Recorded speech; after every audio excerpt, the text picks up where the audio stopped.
Hey everyone, so I want to make a quick EL moment of the week video regarding literal versus inferred comprehension. This was something that was, if you were at my 30-minute ELD workshop, I had to cut this part out.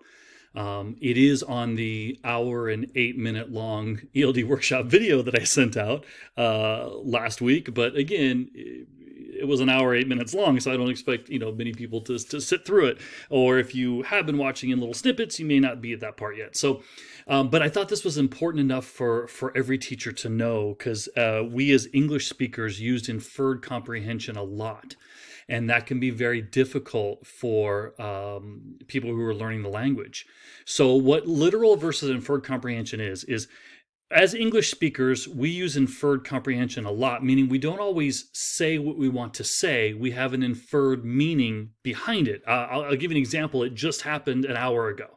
So for lunch, I made, my wife and I and my daughter, I made tacos.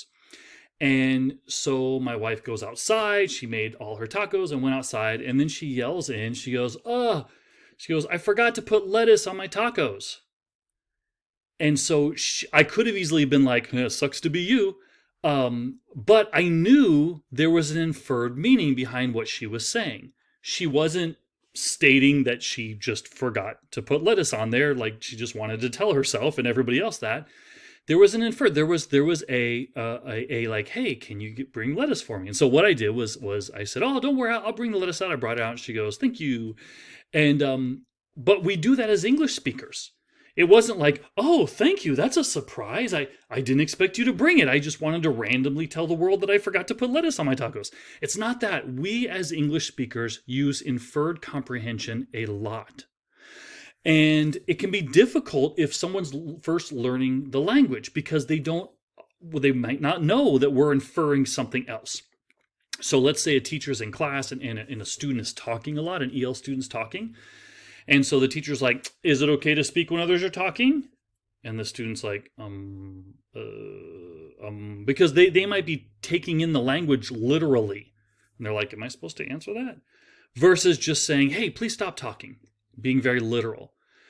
And our use of idiomatic expressions and metaphors in English is insane. Like we use them so much, and that can be difficult for English language learners. But my suggestion is, if we're conscious about it, try not to use too much inferred comprehension. Like if you want, especially for our ELD students, if you want the ELD students to do something, please be literal. Please tell them exactly what you would like them to do, as opposed to using inferred comprehension, which again is like there's an underlying meaning by what you're saying.